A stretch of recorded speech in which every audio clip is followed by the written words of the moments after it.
Babae. Tapos, ito si Paula pala. Nagmana to sa akin. Ay, Tapos ito si Joanne. tama ka nga. Nagmana din to sa akin. Ay, buko. Ayan. Sinaon nila to kapal. Tapos yan si nanay. Nagmana sa akin. Nagmana ako kay nanay.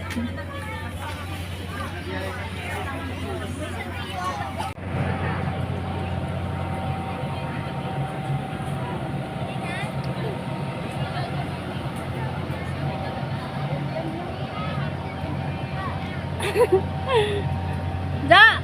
Pagsakay mo pala kaya dito? Pangilan na? Dito sa bagong barko? Ay, oo na pala. Wala. Ayan. 7-Eleven. Where are the logo? Ano yun? Ang ganda doon, no? Update tayo, so hindi pa kami nakakarampa. Pag-anim pa kami.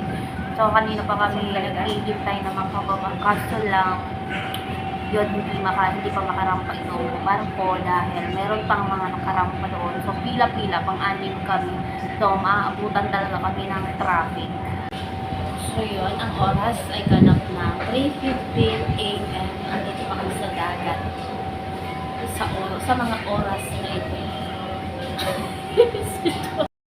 Yun, update 5:06. Ayan, nakarampa na rin yung barko. Ayan. Medyo nalimpungatan pa ako.